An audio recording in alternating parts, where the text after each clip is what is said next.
Nesta noite, eu quero falar com vocês sobre esse tema. Será que vocês não sabem? Em Isaías capítulo 40, o mesmo capítulo da semana passada,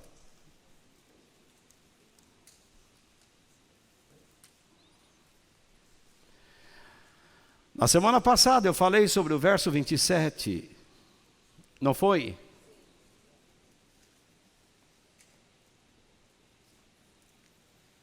Eu compartilhei com vocês acerca de um povo queixoso, murmurador, que ignorava suas faltas e culpava a Deus pelos seus infortúnios. Porque assim é a vida do murmurador. A pessoa amarga, ela nunca culpa a si mesma. Ela sempre procura alguém para receber a culpa de seus infortúnios. E eu gostaria de relembrar vocês sobre algumas frases, alguns pensamentos que nós discutimos sobre a amargura. A amargura desvia o nosso foco da glória, da presença de Deus e nos leva a olhar apenas para as nossas aflições. Quando você vive amargurado, você deixa de olhar para Deus e olha somente para si mesmo. Como eu já disse, a amargura impede que reconheçamos os nossos erros e buscamos pessoas para culpá-las pelas nossas tristezas, derrotas, fracassos ou situação. Quando eu disse que a amargura desvia o nosso foco de Deus e faz com que nós olhemos só para a nossa aflição,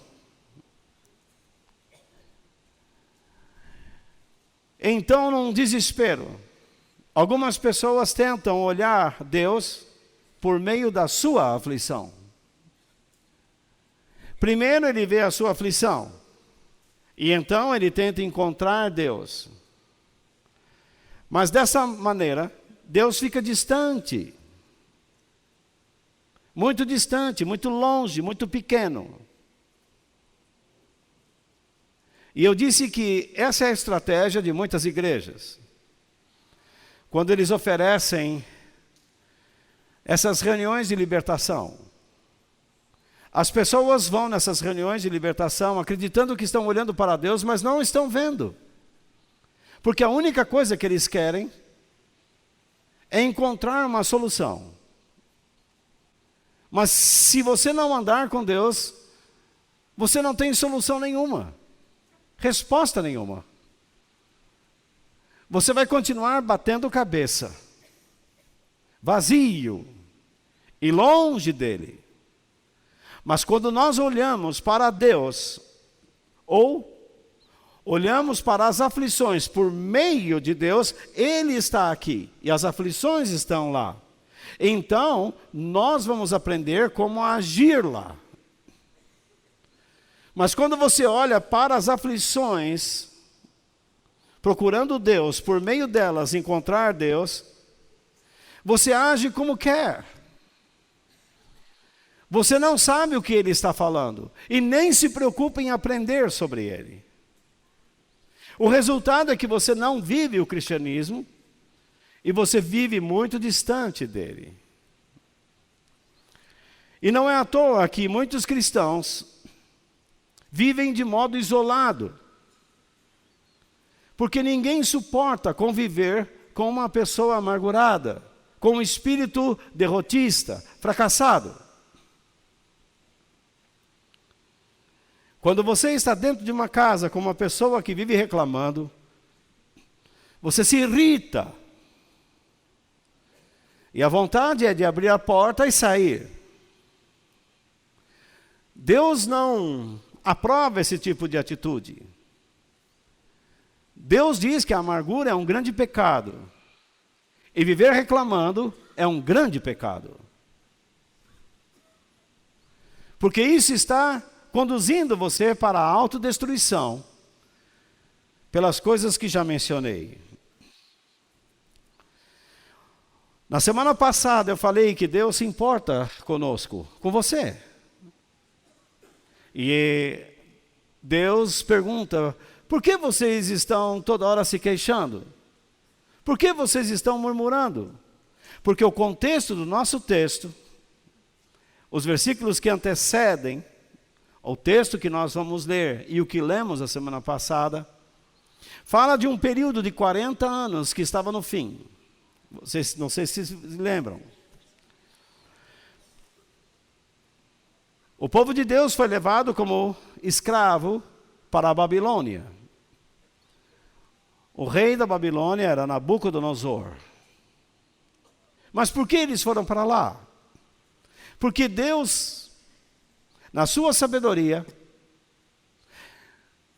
fez com que este fosse o método correto para disciplinar aquelas pessoas. Deus diz lá no Velho Testamento, quando Moisés deu a lei: ouve Israel, o Senhor nosso Deus é o único Senhor. Não existe Deus, só Ele.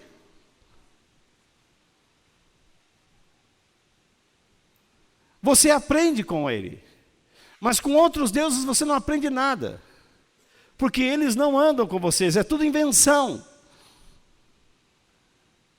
Mas o que o povo de Deus fez? Se tornou idólatra. Sacrificou filhos, jogando-os dentro da fogueira.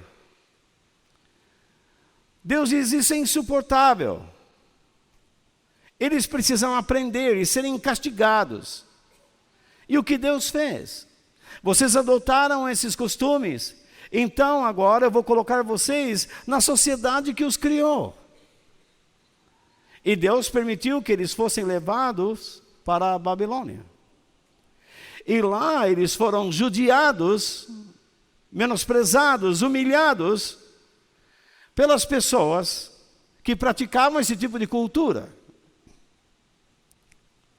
Quando as palavras de Deus não são suficientes para mudar nossas vidas, e quando nós somos desobedientes, a ponto de não ouvirmos mais o que Ele nos diz, e passamos a praticar coisas que deveríamos ter deixado lá atrás, nós estamos em risco de sermos conduzidos pela permissão de Deus a viver num ambiente, numa dimensão que nos fará pressões terríveis, onde você vai experimentar a essência da tristeza, por causa dos erros que você mesmo cometeu, ou que nós mesmos cometemos. Não são poucas as situações que Deus permite que nós passemos, situações estas que nós não gostaríamos de estar, e Deus não nos tirará de lá. Muitos cristãos vão em muitas igrejas, atrás de correntes de oração, pedindo que pastores, que missionários, que homens que eles dizem de Deus, orem por mim, porque eu estou atravessando um período. É o diabo, e não é o diabo, é Deus. Porque você precisa ser disciplinado. E Deus, por mais que você ore, ele vai manter você naquele vale, até aprender. E se você rejeitar sua disciplina, não existe outro modo, senão o próprio Deus rejeitar você também. O exemplo clássico, Saul.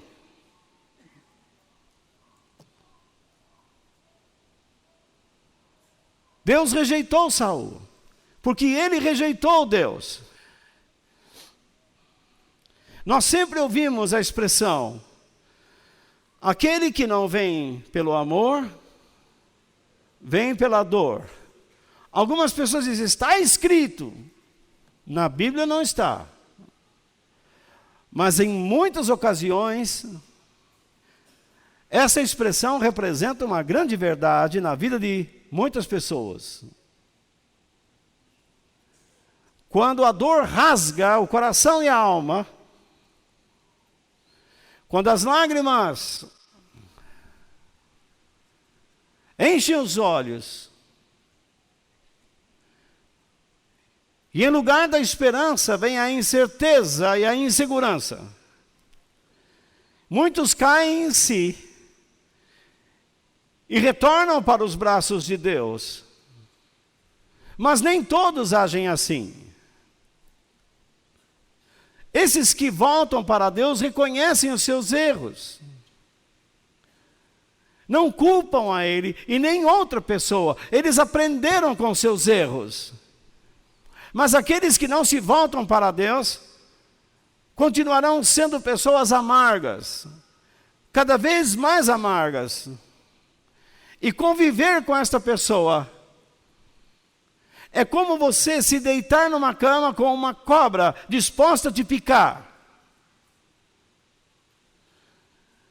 Você tem que fechar um olho e abrir o outro.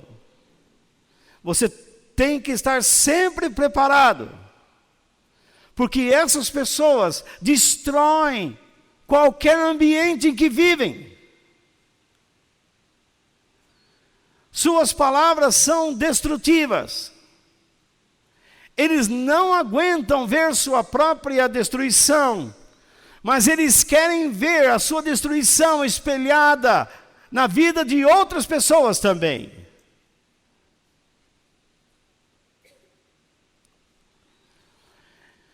O nosso texto fala de um povo que está prestes a experimentar sua liberdade, voltar para Jerusalém.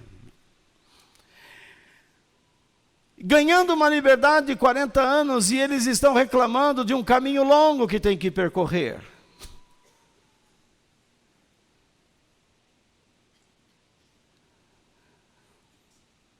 Você veio para essa reunião hoje. Deus te deu a liberdade de você celebrar a Deus. Mas você pode estar reclamando.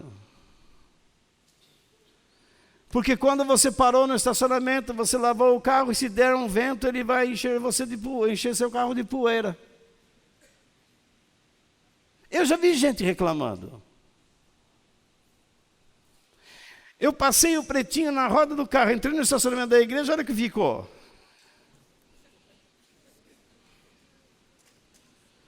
Deus te deu um carro, Deus deu a condição para você estar aqui. Mas você está reclamando. E se você não parar, isso vai virar um hábito, que vai ampliar cada vez mais. E ninguém suportará você daqui a pouco, nem o próprio Deus. Deus se importa conosco, e por isso Ele nos adverte acerca destas coisas. Mas nesta noite, Deus faz uma pergunta. Será que vocês não sabem? Então vamos ao nosso texto. Falei.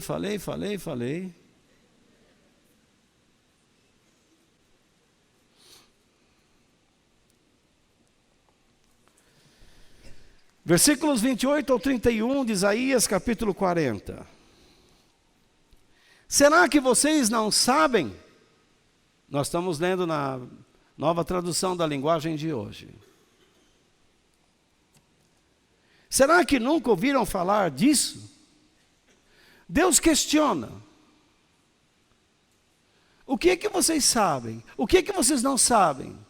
O que vocês ouviram? O que deixaram de ouvir? Em outras palavras, o que vocês deixaram de aprender?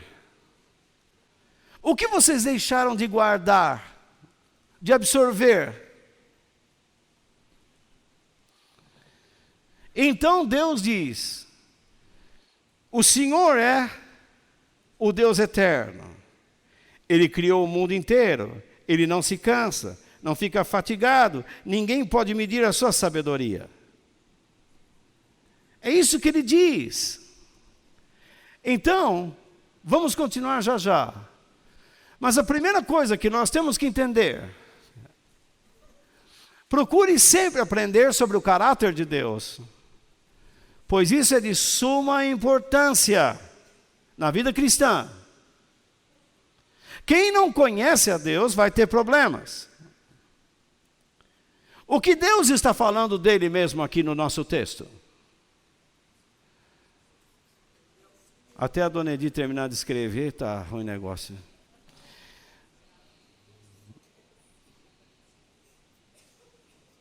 Vai, velho. Está com um óculos que não enxerga mais nada também. Então vamos lá. Brincadeira. Aprender sobre o caráter de Deus.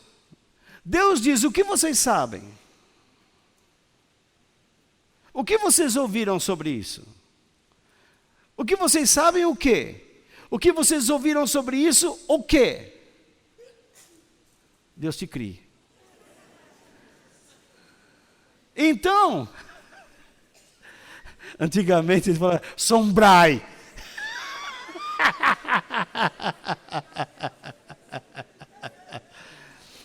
Então, veja só.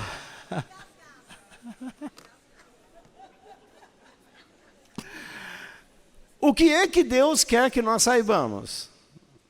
Vamos lá, vamos fazer um exercício. Versículos 28 e 29. Diz o quê? O que ele é? Não. Antes de eterno, ele é quem? Ele é o Senhor. Você sabe o que significa Senhor? O dono. Isso mesmo. Ele é o dono. Eu não sou o dono disso. Eu não sou o dono desta igreja. Eu estou aqui pela vontade dele. Por enquanto. Até quando eu não sei. Mas estou aqui. Eu não gosto desse negócio: eu sou o reverendo, eu sou o pastor. Eu tenho um diploma de reverendo, mas não sei onde está. Não sei mesmo. Nem sei se a Denise guardou aquilo. Você não sabe também, né?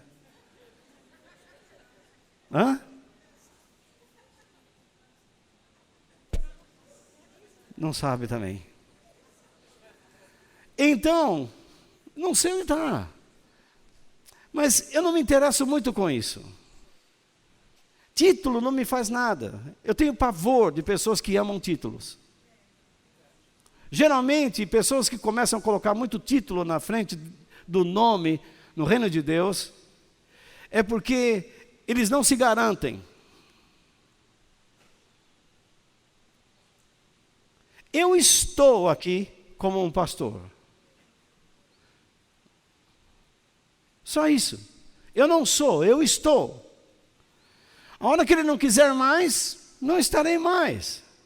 Por isso que eu não gosto que vocês me chamem de pastor Walter. Eu gosto que me chamem de Walter, o irmão Walter. As crianças passam ali e falam assim: e aí, Waltão?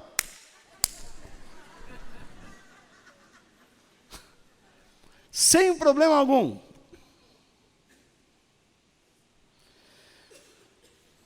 Uma vez eu estava numa igreja, vou usar um nome fictício, e eu disse: como vai, irmão Orlando? Irmão não, sou pastor. Desculpe, pastor. Mas andando um pouquinho na igreja, eu percebi que ninguém topava ele. Mas ele amava o título. Ele se sentia importante. Eu sou importante porque Deus se tornou o meu dono. Me fez filho dele. Antes de qualquer coisa, eu celebro a minha filiação em Deus.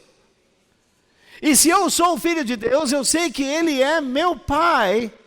E como Pai, Ele cuidará de mim. Mas não é só no período de espaço e tempo, na terra, Ele é o Deus eterno. Significa que suas promessas para a minha vida e para todo aquele que é filho dele, não é simplesmente palavras dirigidas a um período de tempo, mas elas são eternas. Elas abrangem o período fora daqui.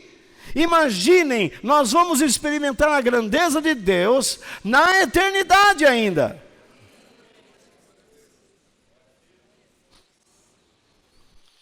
E o que significa eu sou o Senhor, o Deus eterno? Que Ele é independente, Ele é incomum. Não existe nada igual a Ele. Os deuses de Jericó caíram, os deuses do Egito caíram, os deuses da Babilônia caíram, os deuses que eu tinha caíram, mas Ele subsiste em sua palavra eternamente.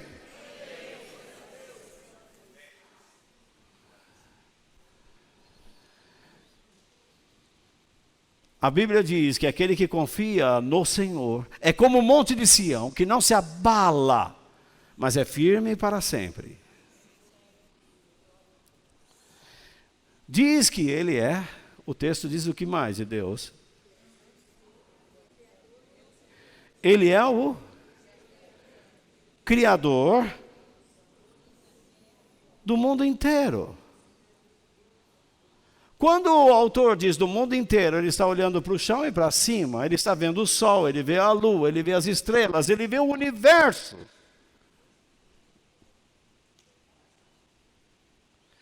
Na terça-feira, Deus diz como Ele criou as estrelas.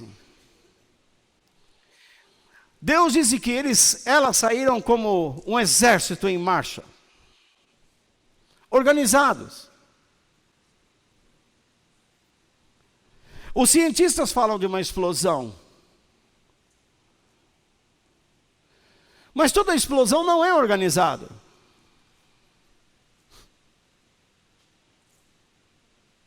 Se cair uma bomba aqui, as cadeiras, eu não posso dizer, se uma bomba cair aqui, eu vou fazer uma anotação que a Dona Edi vai ser lançada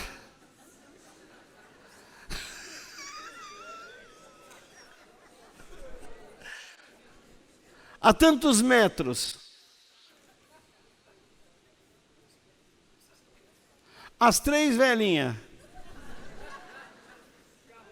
vão cair lá atrás, dentro dos pneus lá preparados lá atrás. Você não pode imaginar isso.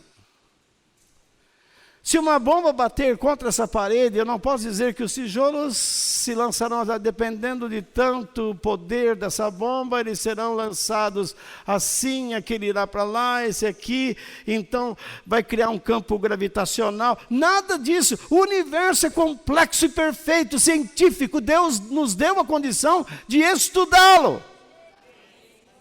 Deus não esconde nada do que fez. Mas nós estamos tentando provar que Ele não fez.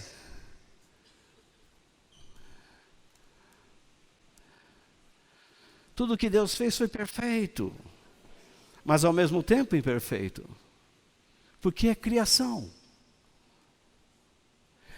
Para existir e subsistir é necessário que a sua criação dependa dEle. Eu sei o que acontece quando um ser humano deixa de depender de Deus. Mas eu sei o que acontece quando nós decidimos depender dEle.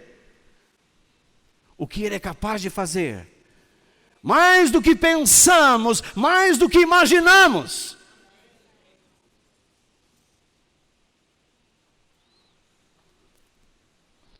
Você imagine aquele povo no Egito, no meio de tanta praga, e eles podiam cantar, dançar, comer, beber, porque Deus estava suprindo.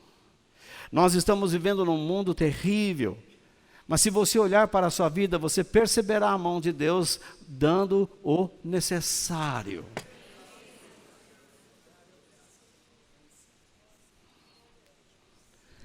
Porque Deus não para. O que diz aí? Ele não se cansa e não se fadiga. Ele nunca exaure a sua energia. Afinal, ele é o princípio e o fim de todas as coisas. Enquanto ele decidir que tudo deve estar em movimento, ele vai estar trabalhando. Deus não dorme, como diz a Bíblia. O amor de Deus se renova a cada manhã.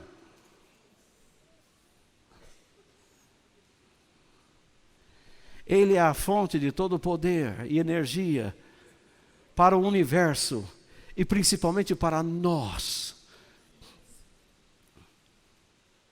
Pessoas que Ele escolheu para tornar seus filhos, e Ele o Pai de todos nós. O texto ainda diz que Ele é o quê?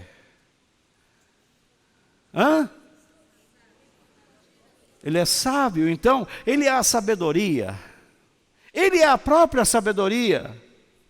A sabedoria é incompreensível. Por muitos anos eu estudo a Bíblia. E sempre que Deus revela alguma coisa, ou faz alguma coisa, como é difícil entender. Quando Deus permite que nós passemos por uma situação, como é difícil entender. Quando Deus permite que lágrimas escorram de nossas faces, é difícil entender. Quando você é machucado, rejeitado, quando você sofre mágoa,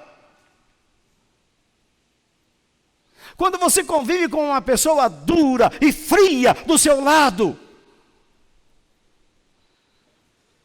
que ele não consegue perceber a graça de Deus, o favor de Deus, você sofre e não entende como ele pode estar tão cego.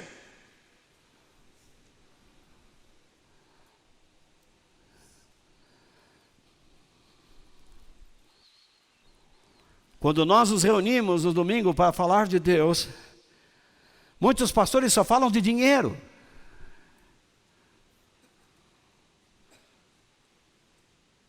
Quando a graça de Deus é tão grande, e ele só fala de dinheiro.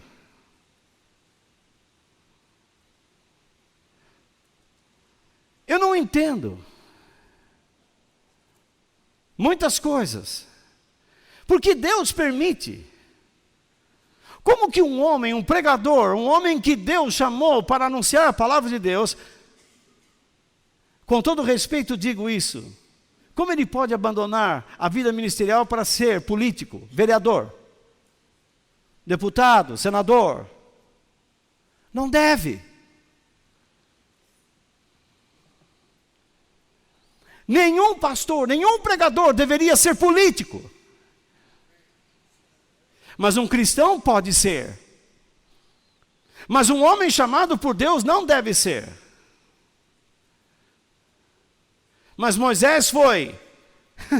Ele tinha que arrancar o povo de lá, ó.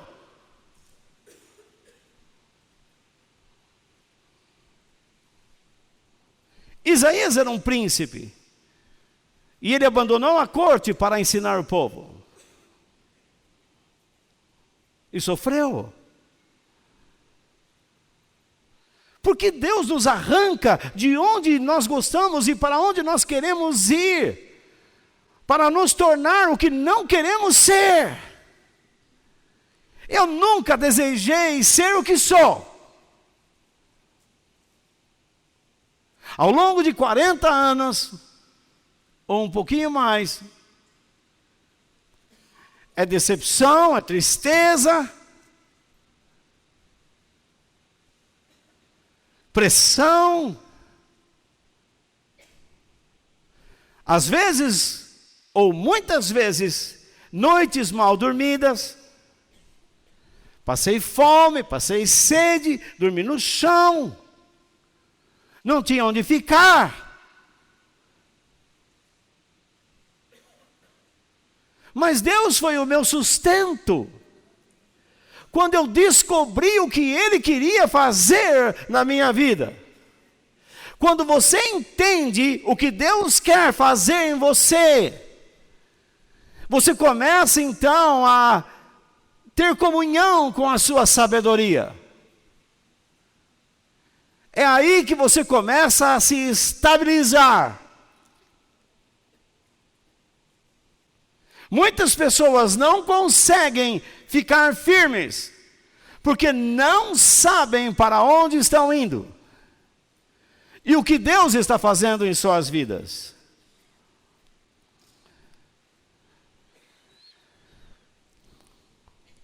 No país de Gales, existia um compositor e cantor muito famoso chamado William Williams.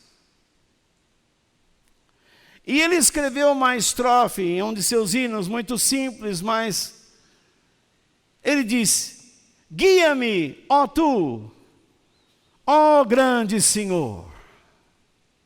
Sou peregrino nesta terra estéril. Sou fraco sim, mas tu és poderoso. Segura-me com a tua poderosa mão.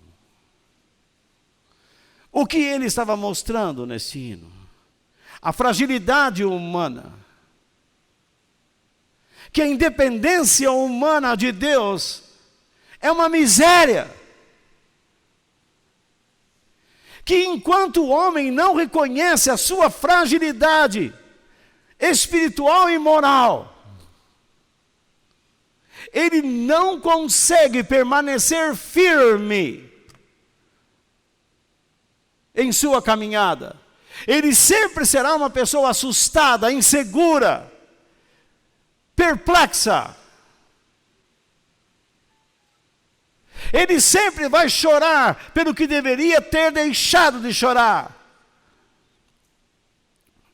Porque ele é egoísta. Ele é uma pessoa que não se rende porque é orgulhoso.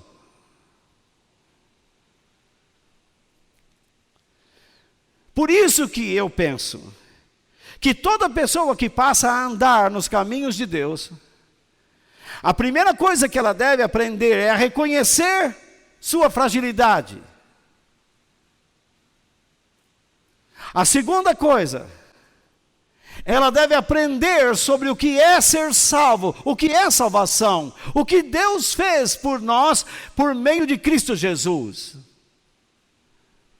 E em terceiro lugar, ela tem que aprender sobre o caráter de Deus, para que possa respeitá-lo e andar na presença dele. Porque se você não conhece a Deus e o seu caráter, você não sabe a quem você está seguindo. Você não consegue perceber quem fala com você. Quem é que está do seu lado? Se é Deus ou o diabo?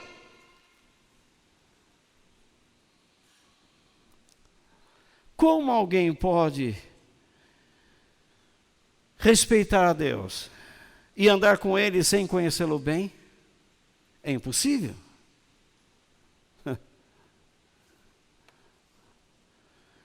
E é aí que nós precisamos tomar cuidado.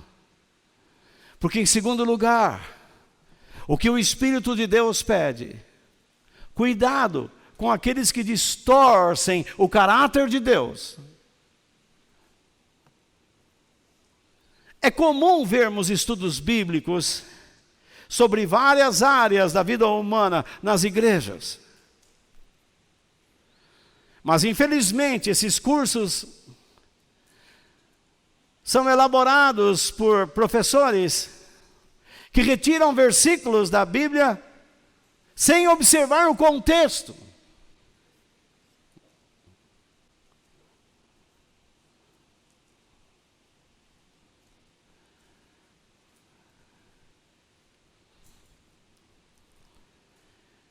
Vamos supor que alguém está falando mal de mim. Outra pessoa, mais uma. Aí aparece uma dizendo, o Walter é legal. E você pega aquela sentença e diz, o Walter é legal.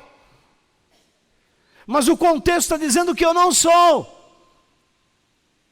Que eu estou fazendo um monte de coisas erradas.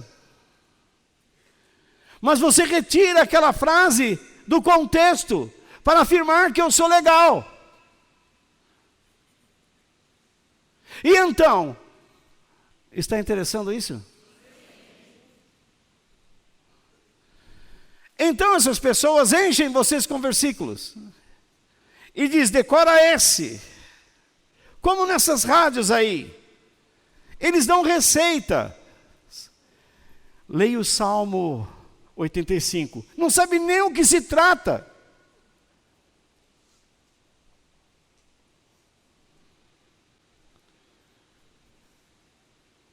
Às vezes o Salmo 85 não tem nada a ver com o que você está passando.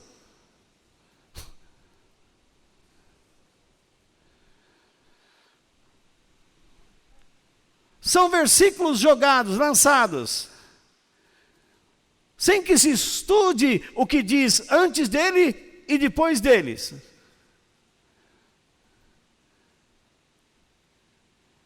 Fazendo assim, nós acabamos distorcendo o caráter de Deus e passamos a ensinar coisas que Ele nunca ensinou.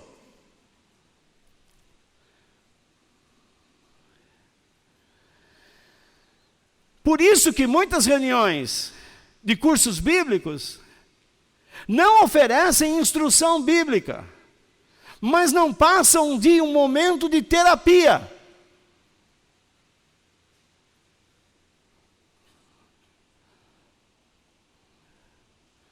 Tipo daquela igreja que você entra e o camarada começa. Olá, visita, como vai? E o cara vira para cá e o outro aqui. Oh, a nossa amizade nunca sai.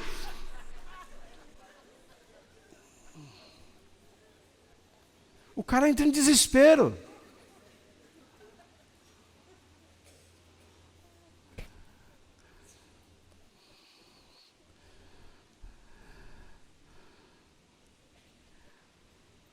Nós não pensamos.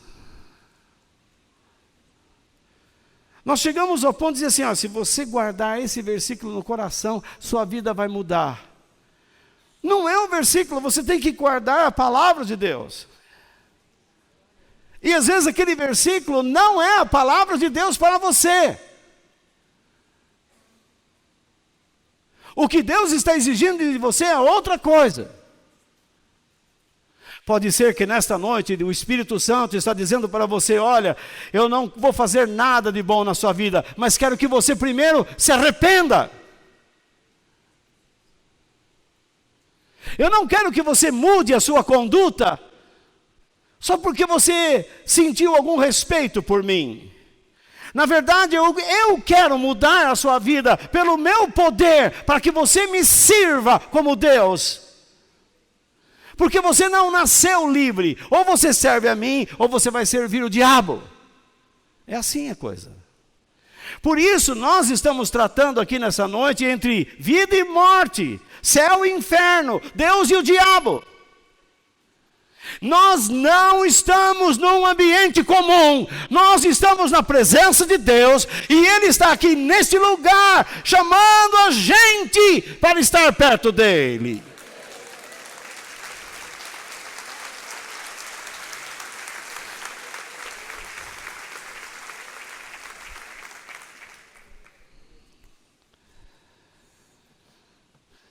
Muitos desses cursos apontam para soluções e não para o conhecimento de Deus.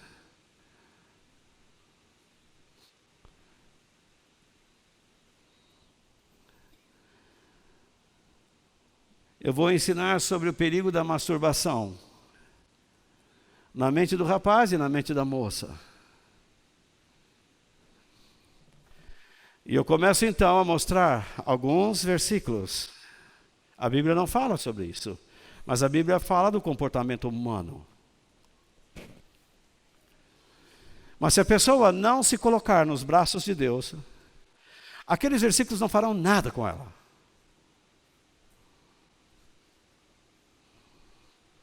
A palavra de Deus só é alimento para aquele que ama a Deus. Quando nós vamos evangelizar, falar com pessoas que não conhecem a graça, nós levamos uma palavra de Deus para aproximá-los do Senhor. Mas quando nós conhecemos um pouco a Deus, nós precisamos conhecê-lo cada vez mais. Eu não estou dizendo que é errado você fazer curso de solteiro, casado, desquitado, que mais? De finanças, de corte e costura, cristã.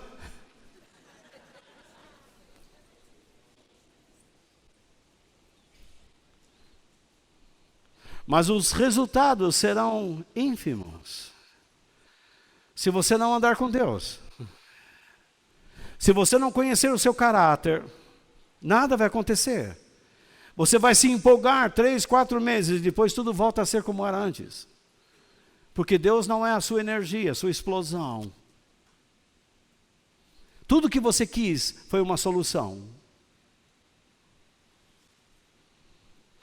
Você está tentando consertar seu casamento? Então você veio aqui. E você espera que eu fale alguma coisa, ou que alguém lhe instrua em alguma coisa nesse sentido. Mas nada vai acontecer com você. E nem com a sua família. Se você não se colocar nas mãos de Deus, nada vai acontecer com você. Se você não aprender o modo como Deus age, e como você tem que se posicionar com Ele, não adianta você decorar toda a Bíblia, e nada vai acontecer com você.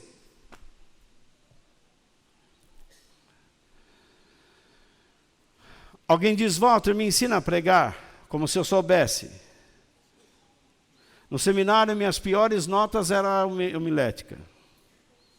Eu nunca soube preparar sermão. Eu fico bobo ao ver como pessoas preparam.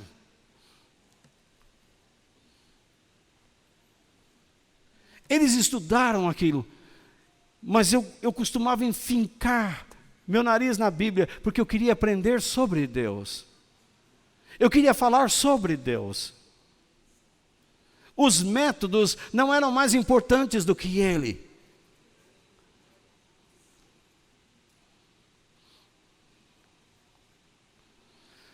Você está procurando uma igreja que te liberte. Como pode procurar uma igreja que liberte? Porque só existe uma igreja. Os homens a fracionaram.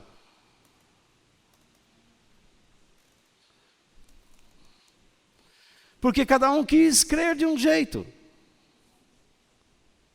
Por isso que eu gosto de pegar um texto da Bíblia e ir seguindo. Porque não tem como nos enganar. Está escrito lá. Mas quando você começa a retirar coisas daqui, retirar coisas de lá,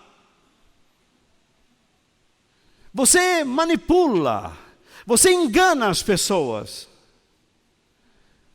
E depois chega um ponto que você se comprometeu com o engano e você tem vergonha de dizer às pessoas: desculpe, irmão, vamos parar tudo, vamos começar do zero. Eu estou errado. Então, esses homens continuam no erro, ensinando as pessoas a permanecerem nos seus erros. Isso é comum na igreja e fora dela, até nas suas amizades.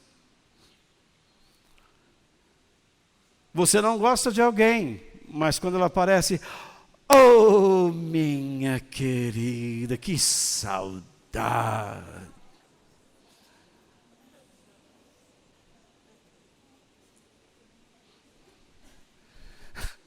Eu lembro que nós estávamos com um grupo lá em Israel. Nós estávamos ali nas imediações da casa de Pedro. Pedro tinha uma mansão. E de repente eu vi dois pastores, que aqui no Brasil eles se odeiam. E todo o povo que estava ali sabe que eles se odeiam. Não é que eles discordem teologicamente, eles se odeiam.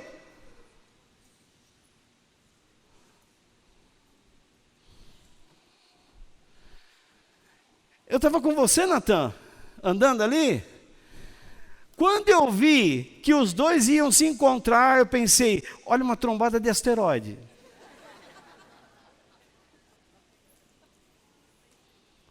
Eu disse, Natan, vamos parar aqui, vamos ver o que vai acontecer.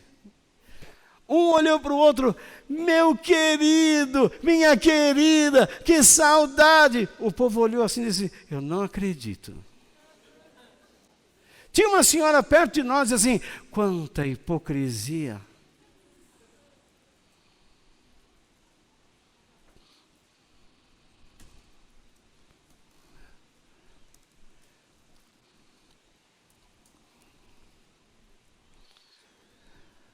Quando você distorce a verdade de Deus, você começa a assumir atitudes para disfarçar aquilo que você não é. Eu já vi pessoas na igreja que chegam aqui e falam assim, hoje eu vim pegar a minha parte, porque Deus não te deu na tua casa.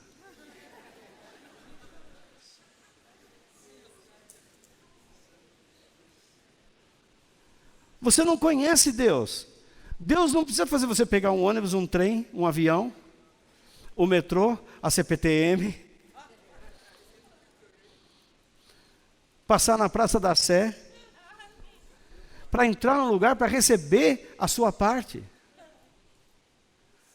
Deus dá no seu trabalho. Você veio aqui para aprender sobre Ele. E quando você aprende sobre Ele ao longo da semana, em cima do que você aprende, você vai viver com Ele, e Ele vai dar segundo a sua fé. Quanto mais você cresce, mais dele você recebe. Não estou falando de coisas materiais, se bem que elas podem vir, porque Deus é um Deus zeloso.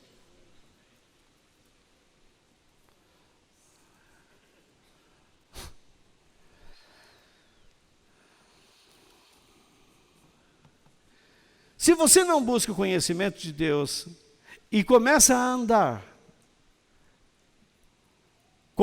pelas distorções da verdade, você voltará a ser o que era.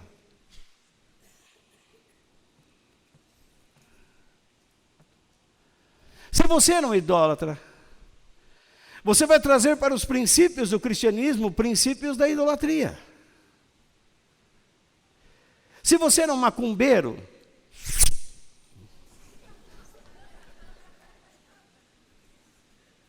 você vai procurar trazer para o cristianismo certos misticismos, certas coisas místicas da macumbaria. Se você vivia meio plasmático no mundo da metafísica, tipo Caetano Veloso, mas pode não ser. Sim, foi, mas foi?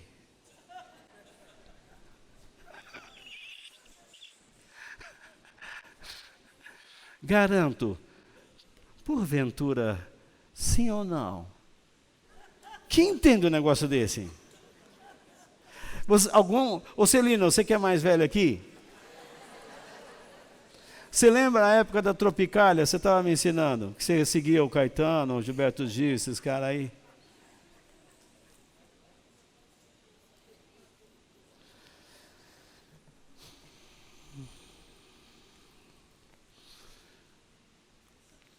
Você começa a acreditar em coisas que não existem.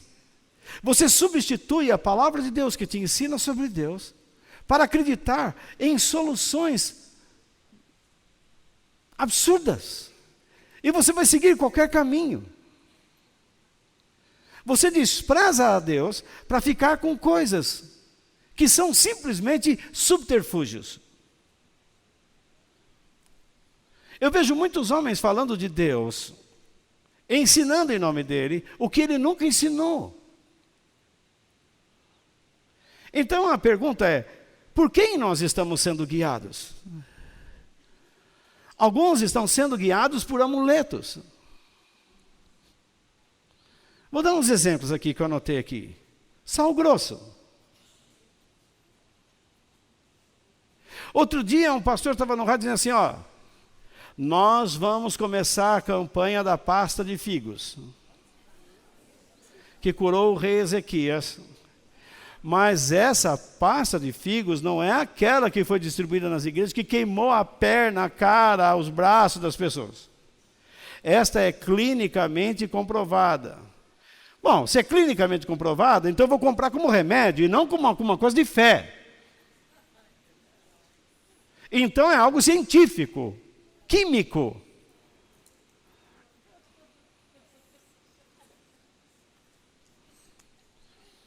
Mas a turma comprou a pasta de figo uma época e passava nas pernas, assim, de cima para baixo aqui. Assim.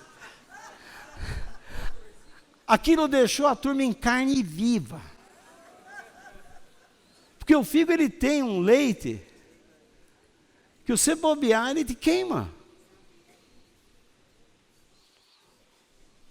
Vocês não sabiam que pasta de figo é uma bobagem? Só quando Deus manda. E era uma coisa da cultura da época que nós não sabemos a receita. Mas Deus quis usar aquilo uma vez. Mas os pastores agora criam uma campanha da pasta de figo. Tem a escova de dente com o dentifrício que purifica as suas palavras.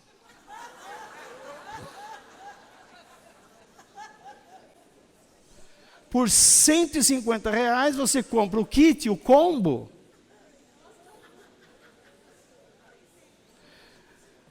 Que foi orado no monte.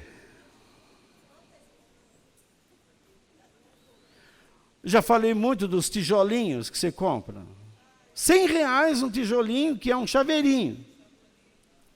Tem o sabonete que limpa todo o mal do corpo, tira o encosto.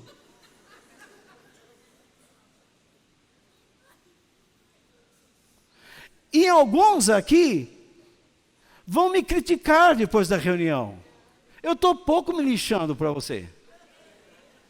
O meu dever é condenar os pecados da nossa época. E falar que Deus não vai fazer nada com essa gente enquanto eles não se arrependerem.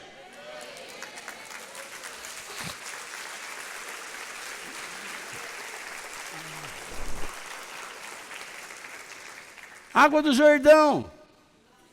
Não queira beber aquela água.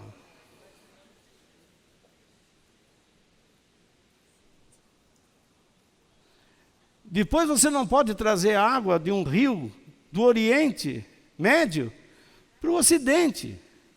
Você não pode transportar bactérias de lá para cá e daqui para lá. Já chega você mesmo.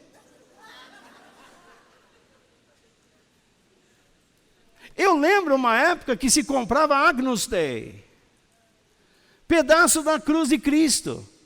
Milhões compraram. Dentro de uma correntinha, uma bolinha com um pedaço de madeirinha que era da cruz de Cristo. Gente, 2000 anos aquela madeira aguentou?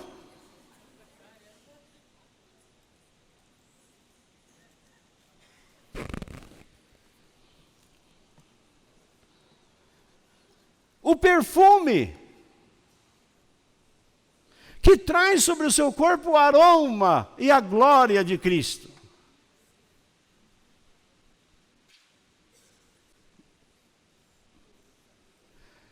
A toalha, que traz sobre você a fedentina de quem a usou.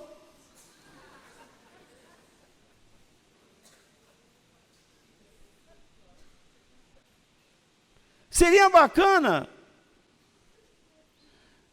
Essa toalha tem o suor daquele que está vendendo. Aí você vai e esfrega a cara no suor dele.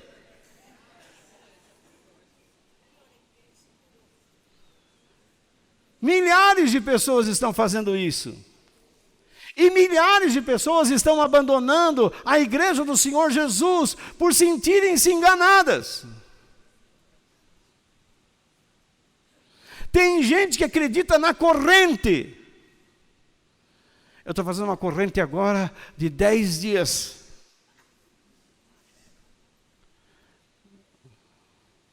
A Bíblia diz, se você tem alguma coisa a pedir a Deus, falta de sabedoria, peça com fé e Deus a dará. Imagine, Senhor, eu preciso resolver um problema lá em casa com meu filho, com meu marido, com meu cachorro, meu gato, eles não estão se entendendo.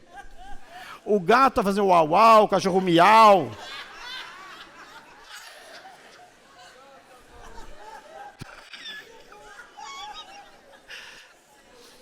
O negócio lá está ficando feio. O Edna.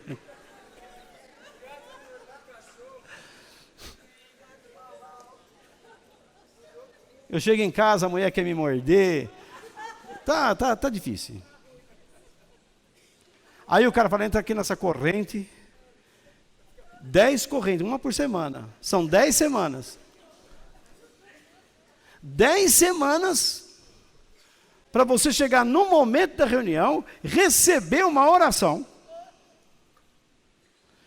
Você acha que essa pessoa está interessada em aprender alguma coisa?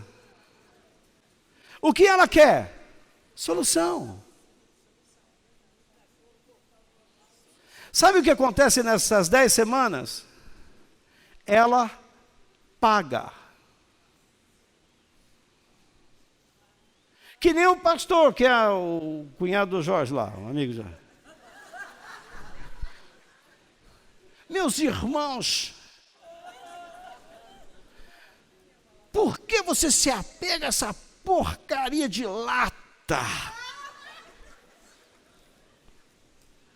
Sai do teu lugar com o seu documento, a chave, e pega naquele chifre.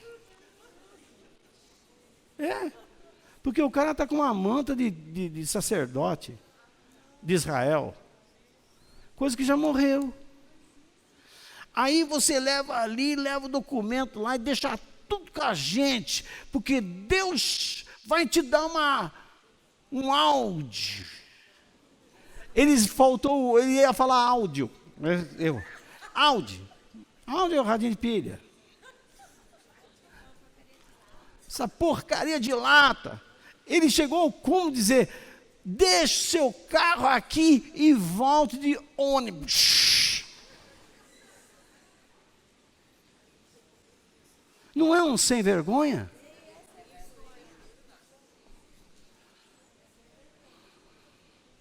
Um cara desse tem que estar preso. É por isso que nós estamos sendo desmoralizados. Enfim, será que vocês nunca ouviram falar que essas coisas são provenientes de culturas que Deus amaldiçoou? Esse povo que está aqui viu tudo isso acontecendo na vida deles. Teve um dia, tem um salmo, que eu não lembro agora, o Verderlei. Esquece de segurar essa barriga, Verderlei. Me lembra a referência aí. Junto aos rios da Babilônia, 142, não é? Junto aos rios da Babilônia, pendurávamos nossas liras, nossos instrumentos, e as pessoas diziam para nós, cantem para nós canções de Israel, e nós chorávamos. Caiu a ficha. Um povo com um Deus tão grande, sendo esbofeteado, humilhado, por quem não crê em nada. Está na hora de nós nos levantarmos, irmãos. Está na hora de você se levantar com uma fé verdadeira e celebrar o seu Deus. Porque o mesmo salmista diz: quando o Senhor restaurou a nossa sorte, ficamos como quem sonha. Ele não sonhou, ficou como quem sonha. E os nossos lábios se encheram de sorriso.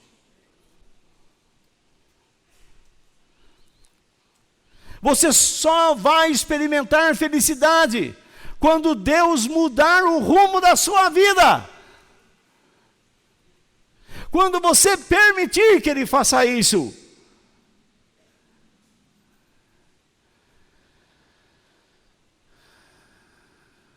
Muitos querem soluções, mas não a pessoa que traz a solução. Muitos querem o pão, mas não querem o pão vivo que desceu dos céus. Jesus foi claro com relação a esse tipo de cultura. Ele disse: isso pertence ao povo pagão. Só se reúne para pedir coisas. Mas o que eu digo a vocês é o seguinte: busquem primeiramente o reino de Deus e o modo como Ele quer que vocês andem e vivam. E as demais coisas Ele acrescentará na sua vida. Não tenham medo.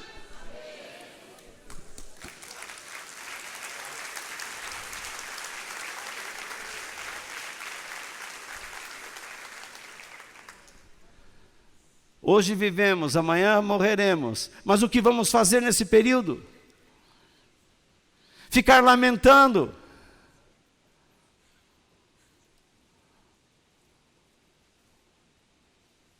Amanhã vão me colocar uma quimioterapia aqui. Mas terça-feira à noite eu estou aqui. Na quarta-feira eu estou aqui de manhã. Na terça de manhã.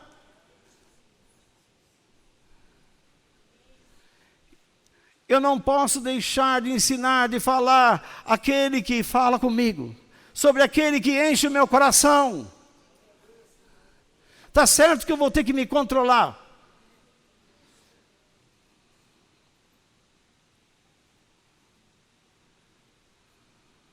Como estou fazendo agora.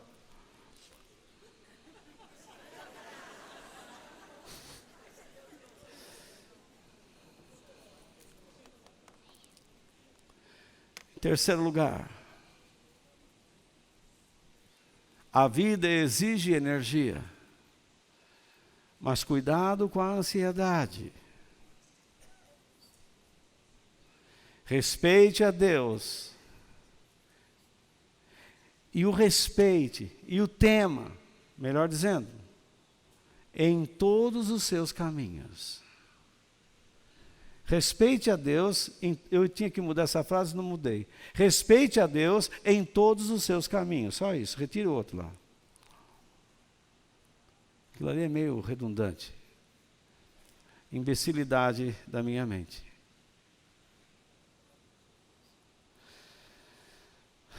No versículo 30, ou 29 e 30, diz assim: aos cansados Ele dá novas forças, e enche de energia quem? Os frágicos. Se eu reconheço a minha fragilidade, eu estou disposto a receber de Deus o quê? Força, energia. Mas Deus diz: até os jovens se cansam, e os moços tropeçam e caem. É isso que Ele diz. Os jovens, e nós já fomos jovens também, parecem modelos de energia ilimitada. Eu vejo uma criança correndo e eu fico cansado.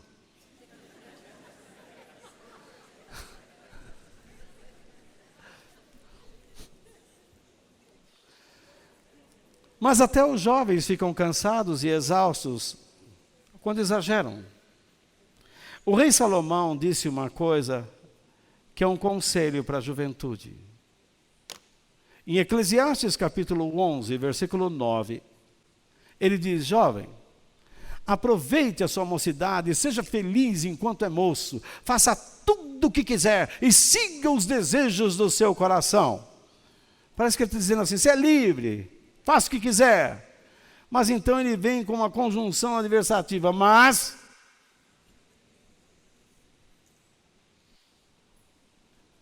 lembre de uma coisa, que você se lembre, ou então lembre, Deus o julgará por tudo que você fizer. Você sabia disso? Será que vocês não sabem que Deus vai julgar você por tudo que fizer?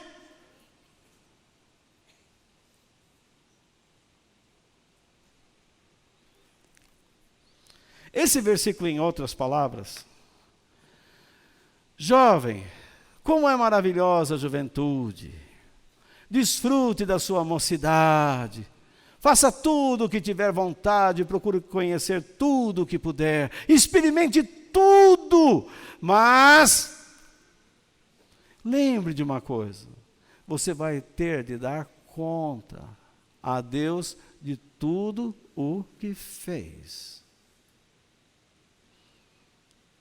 E Deus vai cobrar.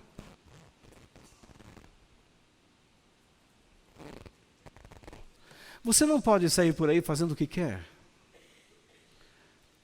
O apóstolo Paulo diz: eu posso fazer qualquer coisa, mas nem tudo me convém, porque não traz edificação. Tá, você pode sair daqui para uma cachaçaria. E Deus diz: eu não queria que você fosse lá. E então algo ruim lhe acontece. Aí vêm os seus pais: mas os jovens não podem mais se divertir. Você está falando em diversão quando esse mundo está indo para o inferno?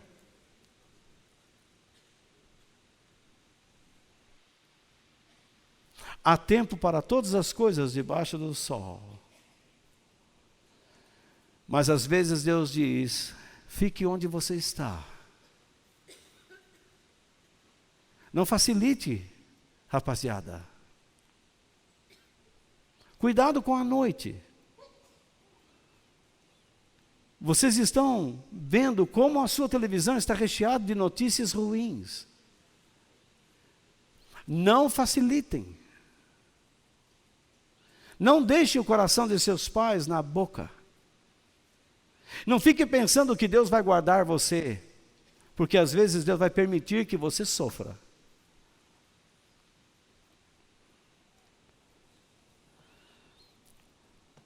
Ah, se eu pudesse voltar aos tempos de criança, mas com a mente de hoje. Não é o que nós ouvimos? Significa o quê? Que juventude é maravilhosa, mas é fantasiosa. Nós não conseguimos dispensar a impetuosidade, a impulsividade, a energia, a força da juventude, mas também não conseguimos dispensar a experiência que alcançamos ao longo da vida. Significa que na juventude não sabemos pensar como convém. Pensamos que sabemos. Por isso que a Bíblia diz que nós devemos respeitar as pessoas mais velhas. Às vezes os conselhos destas pessoas mais velhas são baseadas na sua época lá de trás. Mas ora essa, você assiste um filme de cowboy e sabe aplicar certas verdades no seu tempo. Você assiste um filme épico e sabe aplicar no seu tempo. Você assiste certas novelas da história E você sabe aplicar a verdade no seu tempo. E quando ouve uma palavra de alguém que está tentando elucidar sua mente, aconselhar você com relação a algum perigo, você não consegue aplicar, a única coisa que você faz é rechaçar.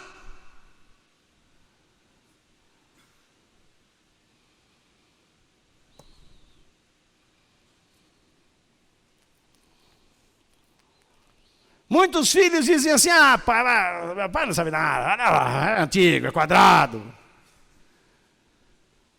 Vai chegar um tempo em que vocês não irão mais me suportar. Eu estou falando sério. Chegará um tempo em que vocês não desejarão mais a minha presença aqui. Devido a essas coisas que eu ensino. Porque elas parecem deslocadas da nossa época. Mas estas palavras representam a proteção de Deus pela sua vida. Deus não está proibindo que você saia com os seus amigos, mas que você o coloque em primeiro lugar. Será que é tão difícil? Alguém liga para você, sábado à noite, ou sexta-feira à noite, vamos lá naquele lugar. Você já logo vai dizendo, vamos! Não! Eu te ligo, depois te falo. Deus, ao longo do dia, mostra para mim se eu devo ir ou não. Ponha Deus em primeiro lugar nos seus caminhos. Ele ensinará o que você tem que fazer.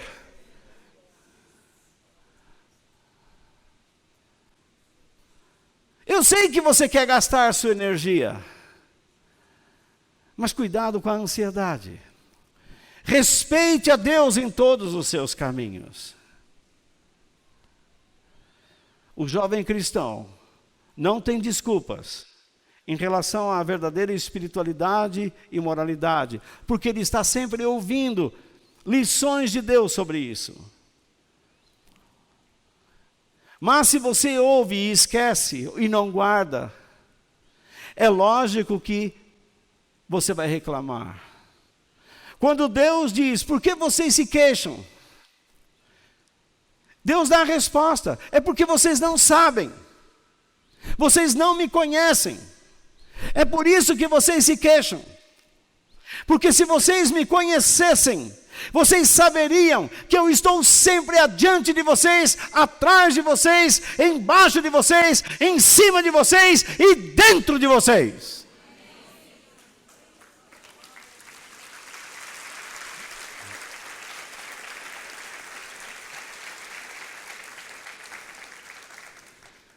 Aprenda a esperar em Deus. E enquanto isso, faça a sua vontade. E Ele renovará as suas forças. O que diz o versículo 31? Os que esperam no Senhor sempre renovam suas energias. Sobem, voando como águias, correm e não se cansam, caminham e não perdem as forças.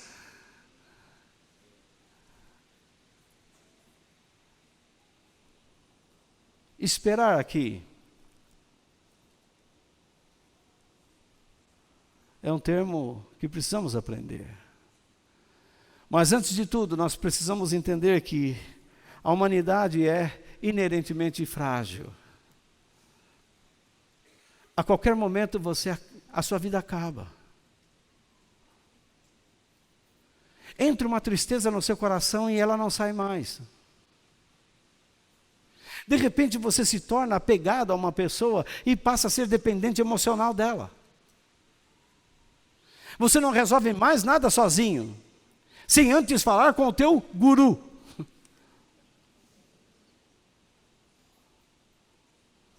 Quando eu percebo que pessoas começam a ficar assim comigo, eu os desloco. Eu não posso tomar o lugar de Deus na vida de ninguém. Eu quero falar com o Walter, mas ele não atende, ele não tem amor. Eu tenho muito amor, sim. o suficiente para te dar umas pancadas se você precisar. Hoje nem tanto, mas antes era capaz.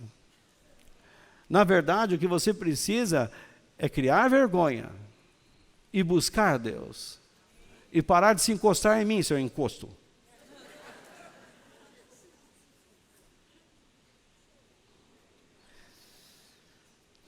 Aquele povo estava cansado de ser esbofeteado e humilhado por uma nação pagã.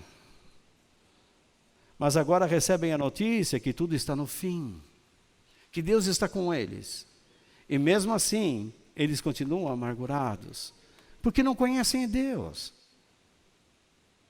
Eles precisavam ter paciência, aprender a ter paciência, a andar na presença de Deus, a fim de que suas forças pudessem ser renovadas.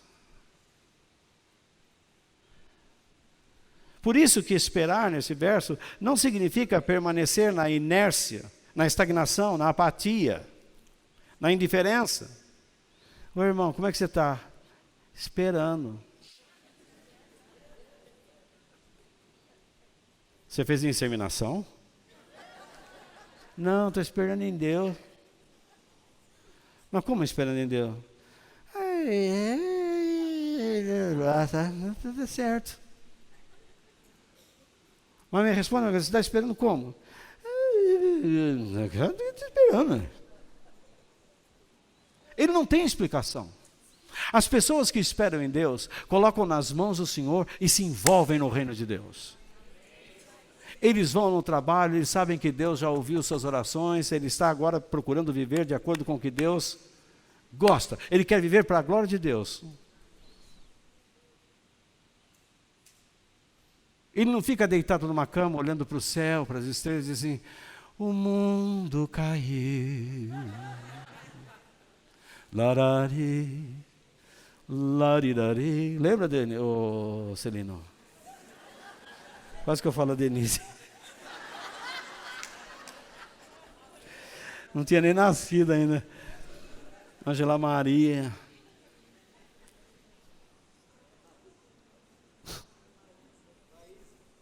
Maísa, né? É, Maísa. Eita!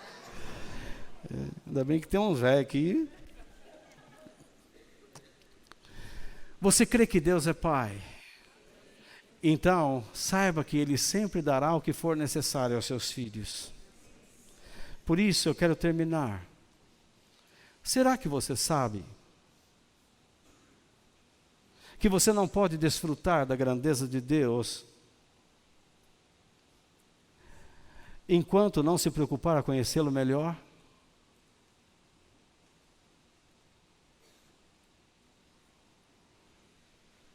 Imagine, onde você vai? No aeroporto, andar de avião. Mas você chega lá e começa a ter medo. Então você chega até o aeroporto. Você imaginou um avião com o Jorge, com aquele barrigão? Hein, Jorjão? Com esse físico astronáutico. Senhores passageiros,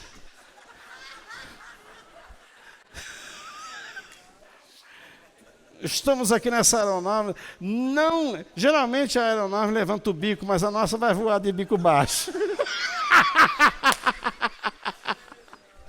Comandante Jorge, ao seu dispor. Quem não gostar, volte de ônibus. Gente, você viu aquela propaganda? O cara, atenção, senhores passageiros. Qualquer coisa no avião, você não imagina o que as pessoas sentem. Eu já vi gente dizendo assim, eu gosto do avião grande porque sacode menos.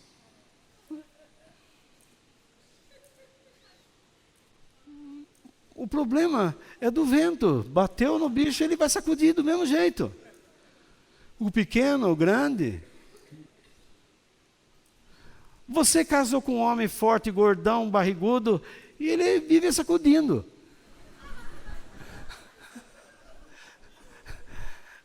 Qualquer hora ele cai. Tamanho não é documento. Será que você não sabe que a falta de conhecimento verdadeiro de Deus pode levar você a um engano? Você passa a acreditar em um monte de baboseiras e abandona a verdade? Será que você não sabe que a ansiedade procura por soluções fáceis?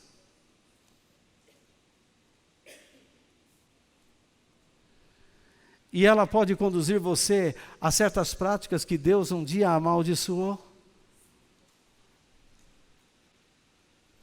Eu me lembro de uma igreja que eles construíram uma cabaninha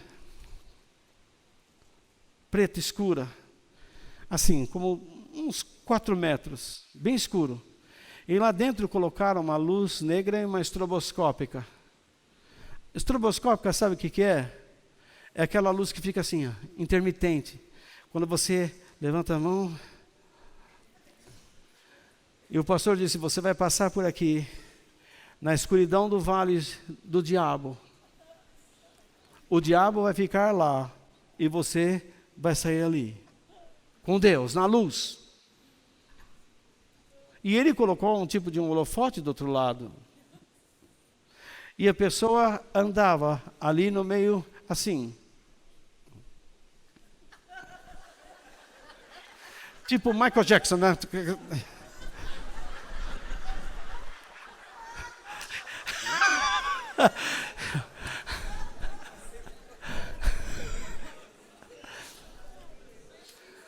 Aí sai do outro lado e recebe aquela pancada, aquela luz forte.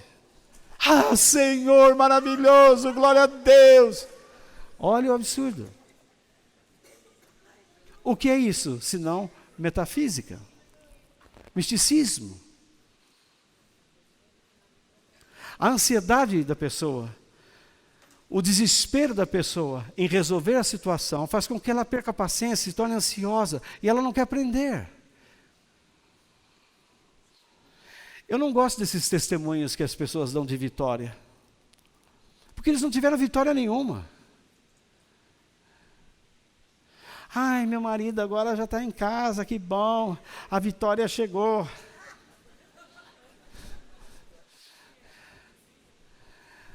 Três semanas depois, a mulher fala assim, onde é que você está, não estou aqui?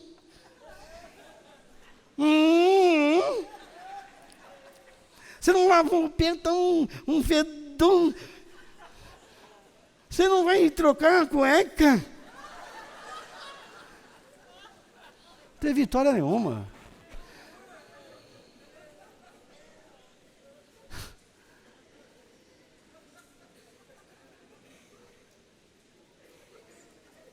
Nossa, que bafão, que bafão. Tira a dentadura, não vai pôr corega?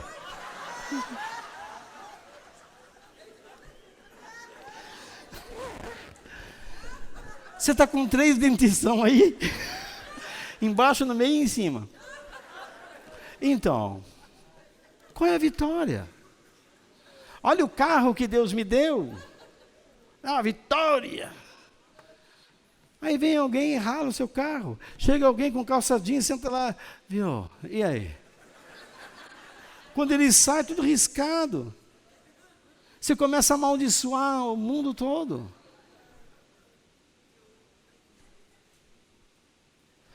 Olha, comprei uma casa na praia, outra casa no campo.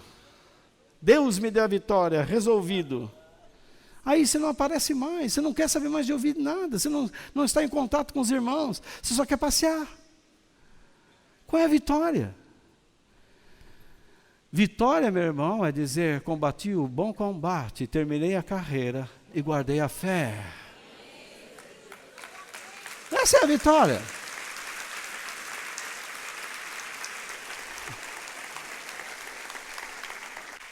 Esses testemunhos de televisão, quando eu vejo, eu mudo de canal rapidinho.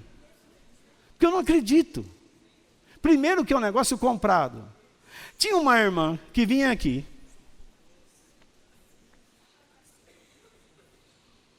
E eu, o Natan, judiava dela, né, Natan?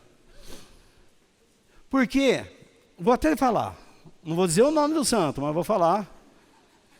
Chegava na reunião de manhã, já viram aquele seriado 24 horas do Jack Bauer? Em que ele arranca sangue da orelha, dos olhos, ele pega por trás no olho, puxa a menina pelas pernas e arranca a menina dos olhos pelas pernas. Então, que risada gostosa, hein? Então, a gente chegava de manhã, tomava o café, e eu já chegava assim, falando assim, hoje eu vou matar um aqui.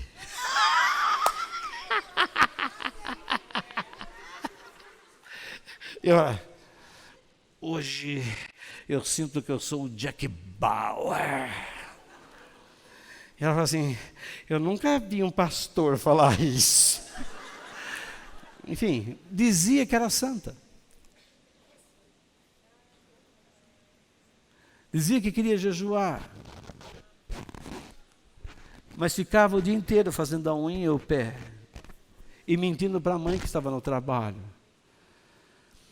Até que a Helenice, e não sei quem mais, pegou a mentira. E ela foi proibida de ficar aqui. Aí ela começou a andar de shortinho e camisa aqui. Sendo que a barriga dela estava em piores condições que a minha.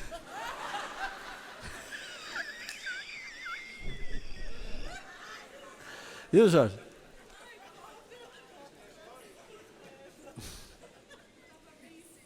Não, a coisa tá feia. Aí, de repente, aparece um vídeo de um pastor tirando um berne, um verme desse tamanho do seu pescoço. Truque. No mesmo dia, ela aparece em uma conta no banco, onde trabalha o nosso irmão Alexandre. E ela vai depositar o dinheiro que ganhou.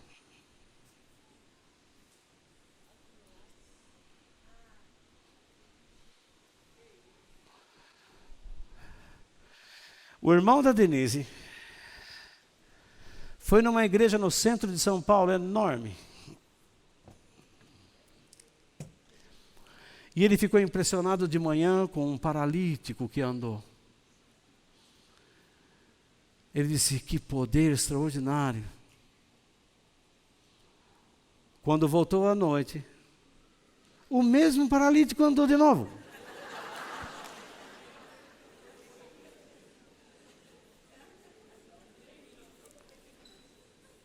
Ele nunca mais quis saber de igreja.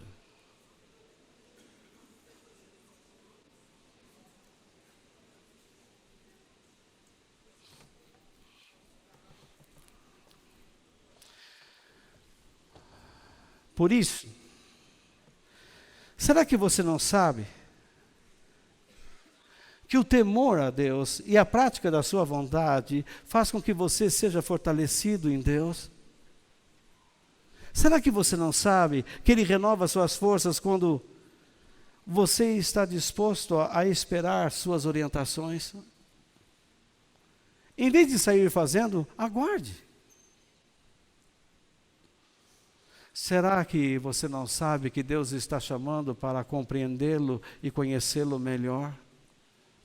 E você não quer saber de entrar num processo de aprendizado da palavra de Deus em um grupo pequeno? A minha esperança é que nós não esperemos apenas por libertações miraculosas, milagrosas, espantosas, mas que esperemos pela presença de Deus. Quando nós temos sua presença, nós sabemos o que Ele vai fazer ou não, se Ele quiser nos falar. Que nós reconheçamos o quanto nós somos frágeis e o quanto Ele é poderoso. E que o nosso esforço pessoal só nos leva à exaustão, ao cansaço. Por isso, que nós aprendamos a depender da vontade de Deus e dele próprio. E o maior exemplo quem nos deu foi Jesus. Quando ele disse, Pai, se queres. afasta de mim este cálice de sofrimento. Porém, não seja feito o que eu quero, mas o que tu queres. Quando ele disse essas palavras, então um anjo do céu apareceu e o animava, e o fortalecia, e o encorajava. Enquanto isso, os discípulos estavam o quê? Dormindo, amedrontados, inseguros. Essa era a palavra que eu queria dar a vocês essa noite. Jesus esperava em Deus o que Deus havia prometido. Ele iria ressuscitar. Mas a carne de Jesus não queria sofrer. Ele também tinha carne humana. Eu não quero sofrer, eu não quero ficar doente. Eu não quero voltar a passar fome. Eu não quero voltar a dormir no chão. Eu não quero lavar meu rosto num chafariz de uma praça do interior.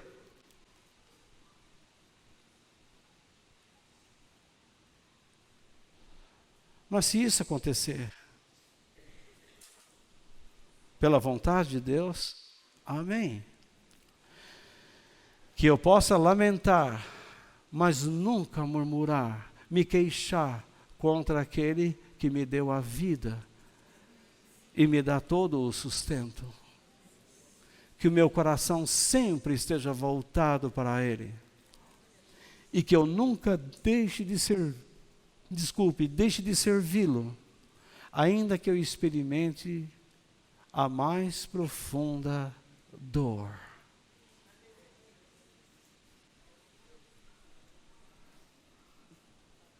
Tomemos a atitude certa. Confiemos em Deus. Confiemos nas suas promessas. Declaremos isto e aguarde. O próprio Senhor fará com que o céu desça sobre nós para nos fortalecer, a fim de andarmos na sua presença. Pois em Cristo Jesus somos mais do que vencedores. E se Deus é por nós, quem será contra nós? Que Deus nos abençoe. Amém.